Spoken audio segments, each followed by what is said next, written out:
Hi there. I'm Celine. My mom kicked me out of her wedding, her big day, said I wasn't good enough to be part of it. But that wasn't the worst part. Behind the flowers, the fancy dresses, the picture-perfect smiles, they were hiding something bigger. They'd spent years erasing me, not just from the guest list, but from the family, from the future. And when I finally walked away, everything they'd built came crashing down. But here's the thing. When your own mother turns you into the villain of her fairy tale, what choice do you have? You think the wedding was the real drama? Wait until you hear what happened after. It was almost closing time at my flower shop in Charleston when my phone buzzed on the counter. The soft hum of the AC blended with the faint scent of lilies and damp eucalyptus hanging in the air. I was trimming the last bouquet of the day, the kind of peaceful moment I usually enjoyed, until that text shattered everything. Celine, I think it's better if you don't attend the wedding. It's for the best. For a second, I thought I'd misread it. My fingers froze over the stems, my thumb still pressing the shears mid-snap. I blinked, rereading those cold, calculated words from my own mother. It wasn't a joke. It wasn't a misunderstanding. It was real. She didn't want me there, on her wedding day. I stared at the screen as if I could will the words to change, but they didn't. They sat there, flat and final, like a verdict handed down in a courtroom I didn't even know I was being tried in. It wasn't the first time my mother, Drusilla, had decided I wasn't good enough. But this was different. This was the final nail. My chest tightened, a slow, dull ache spreading beneath my ribs. I glanced around my tiny shop, where every corner held memories of me holding this family together. And now, they had decided to move forward without me. I set the shears down and leaned against the counter, the weight of the text crashing over me like cold water. Then, as if my mind needed to torture me further, the memory hit. It was a month ago, during one of those early May mornings when the Charleston air smelled like rain and magnolia. I had just finished arranging peonies when my mother walked into the shop, elegant as always, her smile sharp as a knife. She didn't waste time. "Celine, we need to talk," she said, voice tight, eyes avoiding mine. I wiped my hands and waited. "You don't really fit the image we're going for," she continued, tone so polished it cut deeper. "The bridesmaid thing? Maybe it's best you step back." The words sliced through me that day like paper cuts, thin, precise, and somehow more painful because of how politely she delivered them. I'd laughed awkwardly, thinking it was a bad joke, but her face told me it wasn't. Now, a month later, she had made it official. Not only was I not standing beside her, I wasn't welcome at all. I walked slowly to the back of the shop, shutting off the lights one by one, letting the shadows creep in as the sun dipped below the Charleston skyline. My legs felt heavier with each step, my chest tightening as my mind kept replaying that message. How did I get here? How did I become the outsider in my own family? My mind flashed back to the countless nights I stayed up, covering rent when Mom was short, helping my sister Aurelia clean up her messes, taking care of everyone while no one ever thought to check if I was okay. And now, I was nothing more than a liability in their perfect little narrative. My phone buzzed again. Aurelia had posted a photo on Instagram. The perfect family wedding, no drama, just love. The caption sliced deeper than any text. The picture? My mother, Aurelia, and a circle of smiling bridesmaids laughing under Charleston's soft evening glow. I wasn't in it. I wasn't even mentioned. That's when something inside me shifted. Something quiet, heavy, but sharp. I locked the shop, the keys cold against my palm. My footsteps echoed on the pavement as I walked home, every sound amplified in the thick, humid night. By the time I reached my apartment, I didn't feel sadness anymore. I felt hollow. Standing in front of my bathroom mirror, I studied my reflection like I was looking at a stranger. My voice cracked the silence when I whispered, "If they've erased me, maybe it's time I erase them too." No more waiting to be invited. No more hoping for crumbs. That night, I lay in bed, staring at the ceiling. my mind racing until exhaustion finally dragged me under. The next morning, I woke up to a name I hadn't heard in months lighting up my phone. The name glowing on my phone screen stopped me cold. Junia. I hadn't heard from her in months, not since that last family dinner, where she quietly slid me an extra plate and murmured, "You shouldn't let them treat you like this." She was the only one who ever looked me in the eye when the rest of them pretended I wasn't even there. So when her name popped up at 7 in the morning, I already knew it wasn't good. I answered anyway. "Junia?" Her voice came through, hushed, almost apologetic. "Celine, I didn't want to be the one to say this, but Mom asked me to call you." My stomach dropped. "She wanted me to make sure you don't show up today," Junia continued quickly, as if ripping off a Band-Aid. "She said it's better for everyone's peace." There it was. That phrase again. Peace. As if my existence had ever disturbed theirs, like a storm cloud ruining their sunny little world. I didn't respond right away. I let the words settle in the silence, heavy and sharp. "Message received," I finally said, my voice flat. Junia tried to soften the blow. "Celine, I don't agree with her. You don't deserve this." But I'd already tuned her out. It wasn't about whether I deserved it anymore. They'd made their decision. After the call ended, I sat at the edge of my bed, staring at the sunlight slicing through the blinds. Outside, Charleston was stirring awake, church bells ringing, birdsong floating on the breeze, the hum of wedding preparations everywhere. It was supposed to be my mother's perfect day, and apparently it required me to vanish. The walls of my apartment suddenly felt too small, the air too heavy. I grabbed my keys and jacket without thinking, needing to move, to breathe, to not feel the weight of that phone call pressing on my chest.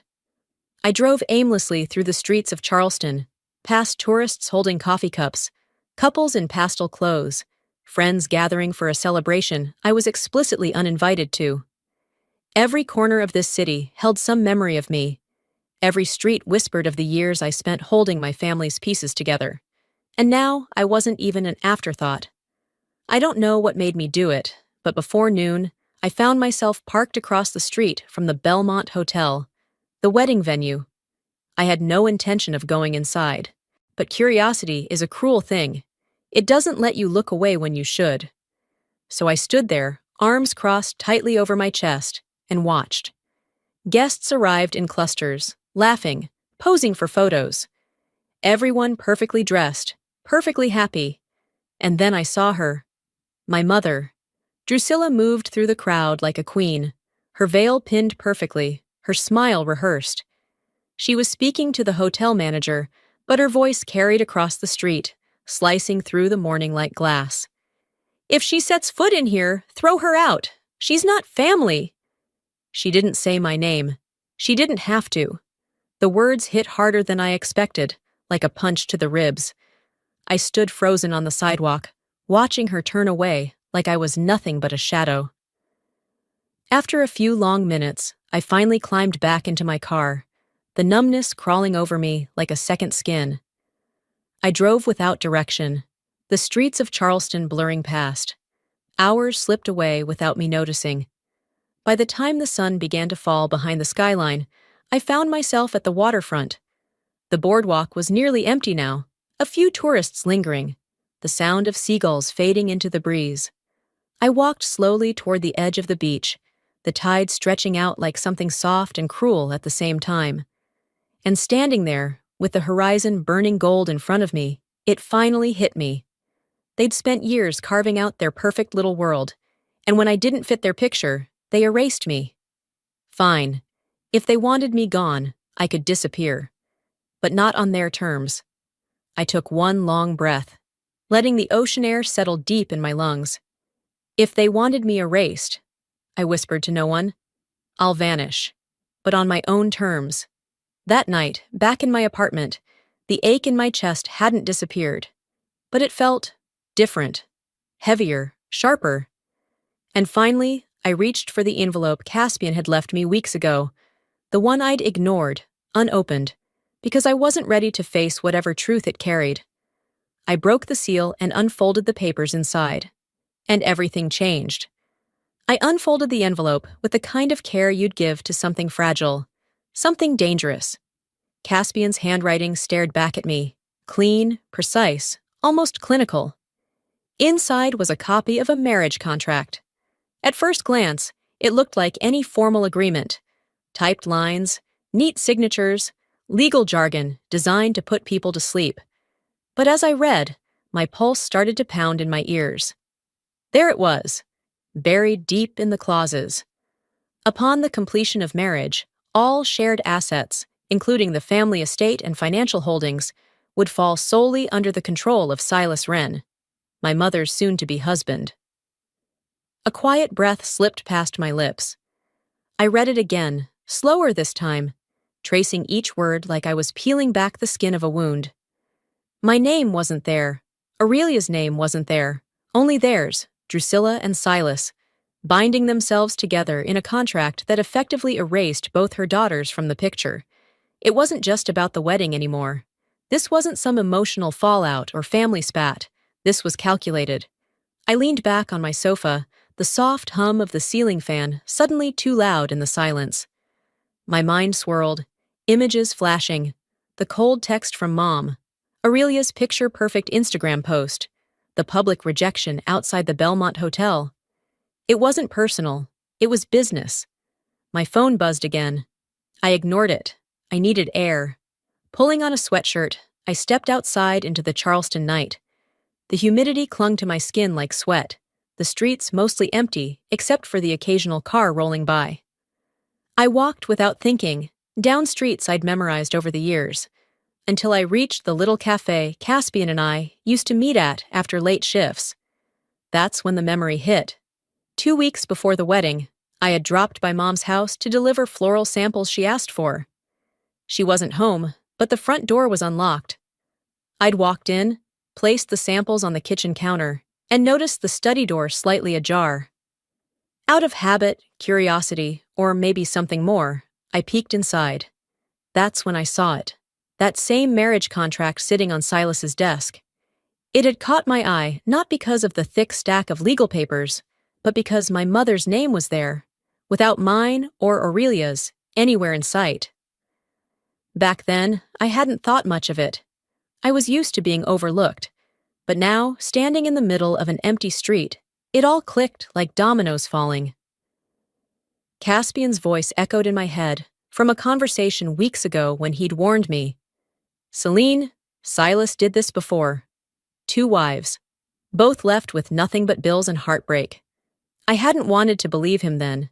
I wanted to believe my mother wouldn't fall for a man who'd used, drained, and discarded women like expired credit cards. But that contract in my hand proved otherwise. I walked home slower than usual, my steps heavy with realization. By the time I reached my apartment, the ache inside me had sharpened into something colder. They didn't just leave me off the guest list. They'd left me off the entire future they were building. One where I didn't exist. Not just emotionally, but legally, financially, permanently. Every little slight, every offhand comment over the years, every time Mom brushed past me in favor of Aurelia, they weren't accidents. They were conditioning. They wanted me gone long before this wedding. The wedding was just the final act. I dropped onto the edge of my bed, staring at the ceiling fan slicing the air. They didn't just erase me, they sold me out. Somewhere beneath the dull ache in my chest, something cracked open. Not sadness, not grief. Anger. Real, bone-deep, unshakable anger. For the first time in years, I let it settle in my veins like a spark waiting for flame. This isn't over. The next morning, a new rumor about me started spreading like wildfire, and I knew exactly who lit the match. The rumor spread like wildfire, faster than I expected, but exactly how I should have known it would. By noon, 3 different people had sent me the same message, as if I hadn't already heard it whispered beneath the breath of every family member who smiled too wide and cared too little. Celine's unstable. She threatened to ruin the wedding. She's out of control. It would have been almost funny if it hadn't felt so familiar, the way my family always twisted the truth until it became a weapon. At first, I thought about letting it burn itself out. Let them talk. Let them paint me as the villain. But then Junia texted, "You should come tonight. Rehearsal dinner at the Belmont. Be seen." I stared at the screen, wondering why I should even bother. Why walk straight into the lion's den when I already knew they wanted me mauled? But something inside me, something sharp and stubborn, told me I needed to show up. Not to explain, not to plead, but to remind them I was still standing. That evening, the Belmont was glowing like a Christmas postcard. White lights strung around the columns, waiters gliding between tables with trays of champagne, everything curated to look perfect. I slipped in quietly, unnoticed at first. But eyes always find you when they want you to disappear. Caspian found me near the doorway. He didn't say much, just gave me that look, half warning, half worried. "You sure?" he asked under his breath. "They don't get to write my ending," I replied. The evening unfolded like a play. Laughter where it belonged, fake smiles exchanged like business cards. Until the groom took the microphone. Silas stood tall, smug, one arm casually draped around my mother, like he already owned her. And everything else. "To family," he started, voice honey-sweet. "Those who know when their time is over." The guests laughed, politely, nervously, but his eyes locked on mine when he added, "Some people just don't know when they're no longer needed." The smile never left his lips, but the message hit like a slap. I kept my face still, my hand tight around the glass. Then my mother took the mic. "Every mother dreams of children who bring them joy," she said sweetly. "Sadly, we don't always get what we want." Her eyes didn't leave mine. The room went silent. No one said a word. Caspian leaned in. "They're trying to break you tonight," he whispered. I set my glass down carefully and stood. The chatter faded. Forks paused midair. I walked toward the exit without looking back, until I did. My voice stayed calm even. "Be careful," I said, meeting both their eyes. "Even shadows have limits." And then I left. Outside, Charleston felt like a different world.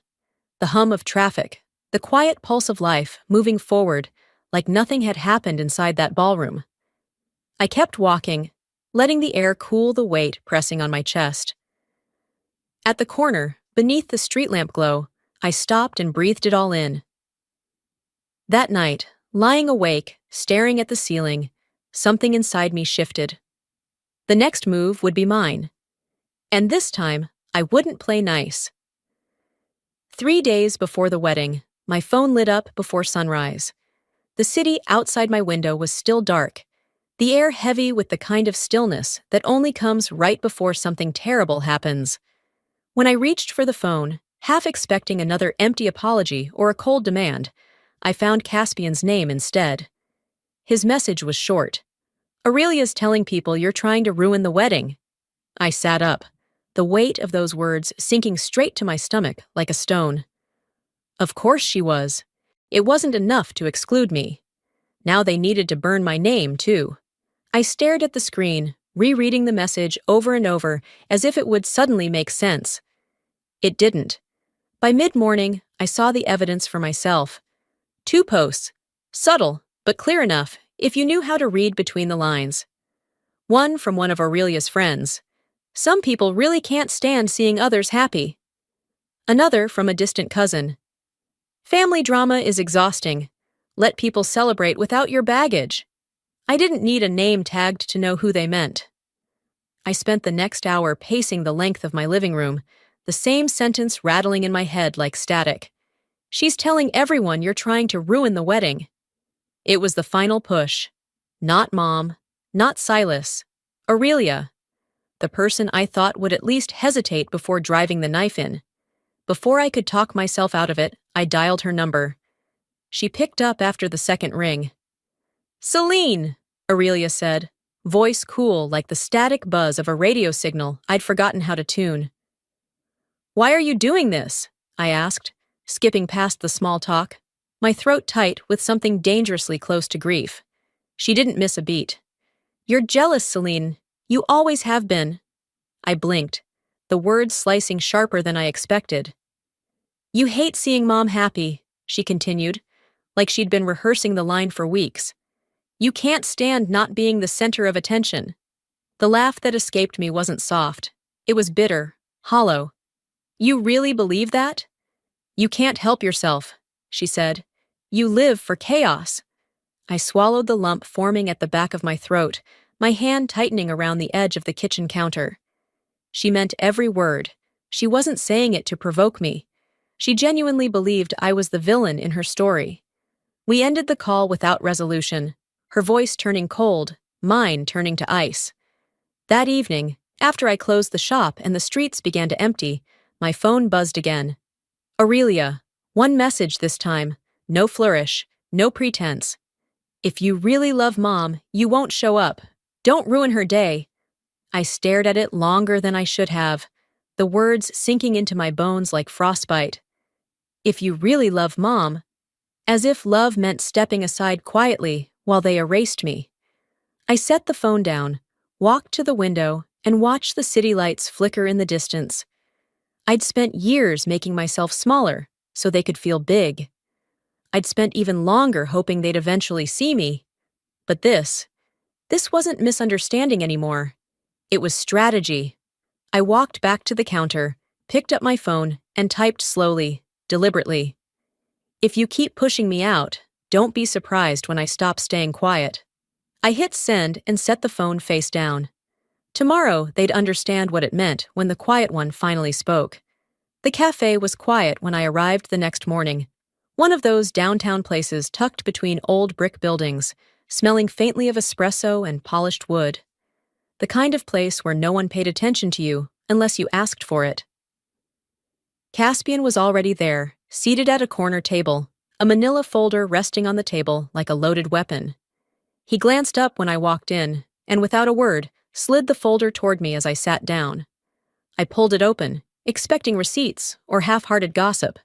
But it wasn't that. Inside were copies of documents I hadn't seen before. Detailed records. A full copy of the marriage contract I'd first glimpsed weeks ago, but this time annotated, highlighted. And stapled neatly behind it were bank statements, court records, legal filings, a trail of Silas's past. 2 former marriages, 2 women left in financial ruin. Assets transferred quietly, systematically. I scanned the pages, my heart pounding faster with every line I read. My mother's name, the date of the wedding, the clause that effectively gave Silas control of everything, including what should have been mine and Aurelia's inheritance. When I looked up, Caspian was watching me carefully, his hands wrapped around his coffee mug. "Why are you doing this?" I asked quietly. He exhaled slowly. "Because someone should have protected you a long time ago." I swallowed, unsure how to carry the weight of that simple truth. "You've spent your whole life cleaning up their mess," Caspian continued. "Maybe it's time to clean your own slate." The words settled over me like an anchor. Heavy, grounding. For years, I'd been the one who showed up. The one who fixed things. The one who swallowed her pride so everyone else could save face.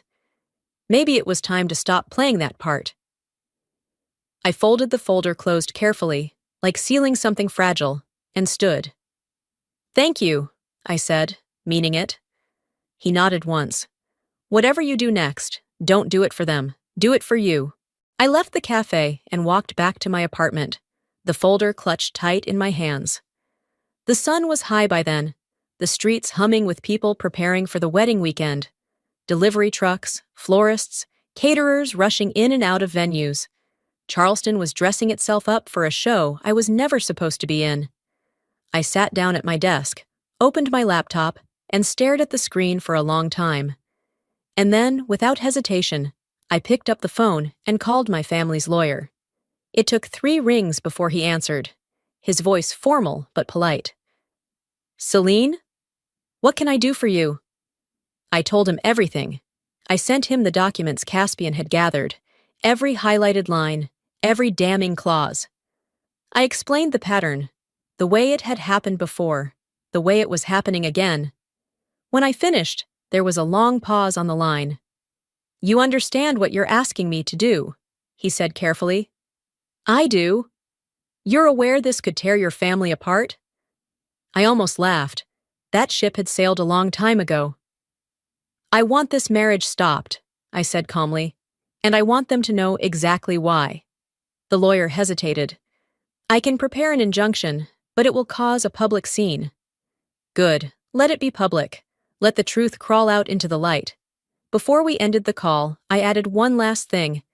Make sure they can't erase me this time. That night, I slept differently. Not well, but with a strange kind of calm, like something inside me had finally settled. The next day, as the guests arrived in their finest clothes, the first cracks in their perfect day started to show. By noon, the Belmont Hotel looked like something out of a Southern wedding magazine.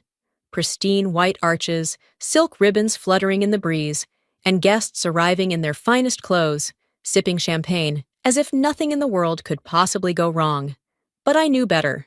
From the window of the cafe across the street, I watched them arrive. Uncles in pressed suits, cousins in pastel dresses, old family friends lining up to witness the show. They had no idea the curtain was about to fall. Inside the hotel ballroom, my mother stood radiant under the chandelier light, veil pinned perfectly, lips stretched into a smile wide enough to crack. Silas stood beside her, smug and polished as ever, one hand resting possessively on her back. The picture of happiness, if you didn't look too close. Somewhere behind them, Caspian lingered near the back of the room, his posture casual, but his gaze sharp, scanning every corner like he was waiting for the sky to cave in. It didn't take long. The first sign came in the form of two men in dark suits slipping past the crowd, moving straight toward the front. I saw the shift ripple across the room, whispers, heads turning, the tension sharp enough to slice through silk. One of the men, our family lawyer, approached my mother, leaning in close enough that only she and Silas could hear. The smile slid right off her face. Silas's jaw clenched so hard, I could see it from across the street. The announcement came minutes later.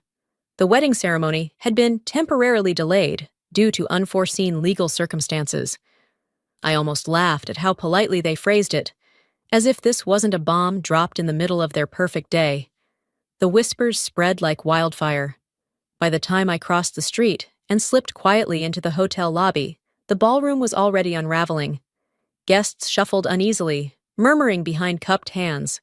Phones were out, messages flying faster than the waitstaff could refill the champagne, and then the doors to the side hallway burst open. Silas stormed in, his face red, voice rising over the chaos. "This is her!" he shouted, pointing toward me like I was a criminal on trial. "She planted this! This is her revenge." Eyes turned toward me like floodlights. I didn't flinch. I met his gaze evenly, the calm in my chest unfamiliar but steady. People were recording now. I could see the glint of phones held up like shields, capturing every moment. Aurelia's voice came next, sharp and brittle over the crowd noise. She wasn't even in the room. It was a voicemail buzzing on my phone seconds after Silas's outburst. "You ruined everything," she snapped. "I hope you're happy. You destroyed the only family you had left." I listened to it twice, letting the words wash over me like cold rain. The thing about blame is that it always finds the easiest target. Junia's message came not long after. "They're all blaming you," she wrote. "But you did the right thing." Somewhere deep inside, I wanted to believe her. But in that moment, standing in the middle of the wreckage, all I felt was exhaustion. I thought it was over. I thought the worst had passed. But then, out of the corner of my eye, I saw movement at the front of the room. My mother had grabbed the microphone. The air in the ballroom felt heavier the moment my mother's fingers wrapped around the microphone. Her smile was gone, her posture stiff. It wasn't the poised, gracious host everyone had seen earlier. It was a woman unraveling, thread by thread, in front of an audience too stunned to look away. I stood frozen near the back, breath caught halfway in my throat. She cleared her throat, voice slicing through the nervous murmurs like broken glass. "You all came here today?" she began, her tone shaking but forced into something sweet. "To witness love, to celebrate new beginnings. Some people nodded politely, unsure where this was going. But what no one tells you, she continued, voice rising, is that family isn't always what it looks like in pictures. A pause, a shift. Her gaze snapped to me across the room, sharp as a blade. From the moment she was born, my mother said, her voice cracking but clear, Celine has been nothing but a burden. The words hit harder than I expected, like someone had knocked the wind clean out of me. The entire ballroom fell silent. You could have heard a pin drop between the gasps and uncomfortable shuffling. For a moment, I swore the chandelier above us flickered, like even the lights couldn't stand what was happening. Somewhere near the front, Caspian's jaw tightened. Junia stood frozen, her phone forgotten in her hand. I could feel everyone's eyes shift to me. The invisible daughter, the problem child, now painted plainly for all to see. I don't know how long I stood there, my heart pounding loud in my ears, before something inside me snapped. Not in anger, not even in sadness, just finality. I took a breath, straightened my shoulders, and walked slowly, deliberately, toward the front of the room. The crowd parted like water. When I reached the edge of the dance floor, I looked up at my mother, who still clutched the microphone like it was the only thing holding her up. "You wanted me erased?" I said, my voice steady, clear. "Congratulations!" I stepped back, sweeping my gaze across the stunned, whispering guests. "I'm gone." Without waiting for her reply, without so much as a glance toward Silas or Aurelia, I turned and walked away. The sound of my heels on the marble echoed louder than the shocked silence. Outside, the Charleston sun had begun to sink, the sky awash in amber and lavender streaks. The evening breeze wrapped around me like a promise of something better. By the time I reached the street, I heard the commotion behind me, more shouting, more chaos, but none of it mattered anymore. Later that night, I heard the rest through text messages and voicemails I didn't bother answering. Silas had left immediately after the ceremony collapsed, vanishing without a trace, taking with him whatever was left of their carefully curated fairy tale. The guests had scattered, many of them whispering about betrayal, scandal, bad blood.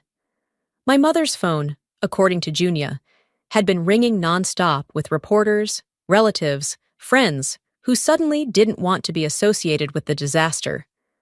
Aurelia didn't reach out, not a word, not even another blame-laced voicemail. Everything they'd built, the image, the performance, the illusion, crumbled in one afternoon. And I'd walked away from the wreckage without looking back. Weeks later, I received one last message, and it wasn't from the person I expected. It was a Tuesday afternoon when the message came. The sky over Charleston was gray that day, heavy with the kind of spring rain that threatened but never quite fell.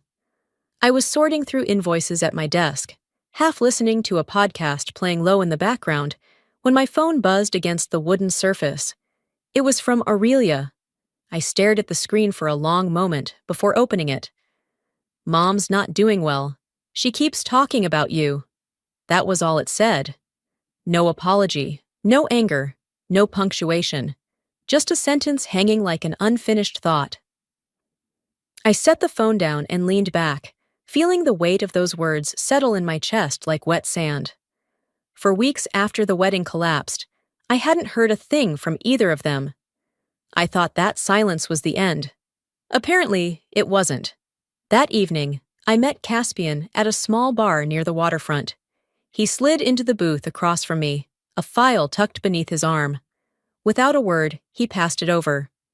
Inside was a USB drive and a short printed transcript.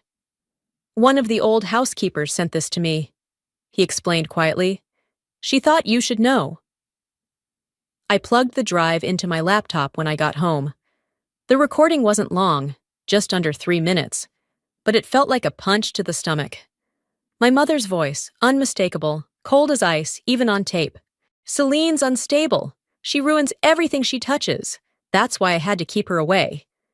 The same lie, the same cruel branding, only this time spoken casually, to someone she thought didn't matter. That's where it started. The whispers, the rumors, the unspoken explanation that made it easier for people to justify my absence at every family gathering, every milestone. Not because I was difficult, but because it was easier to believe I was broken. I closed the laptop and sat there in the dim light, listening to the quiet hum of the city outside. It didn't hurt the way I thought it would. It didn't destroy me. It just made everything make sense. A few days later, I drove out to the old neighborhood, past streets that used to feel like home. I parked a block away from my mother's building, stepped out, and stood there for a long time, staring at the front door I'd walked through 1,000 times before. But I didn't go in. There was nothing left to say. Somewhere between the betrayal and the lies, and the years of bending myself into shapes that would never be enough, I'd finally stopped needing her to see me. Forgiveness doesn't mean forgetting. Sometimes, it just means letting yourself live again. Before I left, I pulled out my phone and typed one last message. I hope one day you can be happy without needing to hurt me first. I didn't wait for a reply. Weeks passed. The city moved on, the gossip faded, the scandal became old news, and I started over. I reopened my flower shop, smaller this time, tucked into a quieter street, where the customers came not because of who I used to be, but because of what I could offer now. Caspian stopped by often, usually with coffee. Junia sent pictures of her kids, messages filled with laughter and updates. A different kind of family. One I chose. Some wounds don't heal perfectly, but they stop bleeding eventually. That evening, as I locked up the shop and stepped outside into the cool Charleston night, I smiled. Not because everything was perfect, but because I finally knew it didn't have to be. For so long, I believed that family meant sacrificing yourself to keep the peace, that if I bent far enough, stayed quiet long enough, maybe one day they'd finally see me. But here's the truth no one tells you. Sometimes, family isn't who shares your blood. It's who shows up when the room is empty, who listens without expecting you to shrink yourself to fit their story. Walking away wasn't easy. It never is. But peace doesn't come from waiting for people who keep proving they don't value you. It comes from finally valuing yourself. And now, I want to ask you something. Have you ever stayed too long in a place, a relationship, a family that kept asking you to be less just so they could feel more? What would happen if, for once, you chose yourself? Drop a 1 in the comments if this story made you stop and think about your own boundaries. Or tell me where you're watching from. I'd love to know how far this story traveled. And if this story wasn't for you, that's okay too. Let me know why. Your voice matters here. And if you want to hear more real stories about family, love, loss, and finding yourself again, hit that subscribe button and join this little community we're building. Because at the end of the day, we're all just trying to find a place where we belong.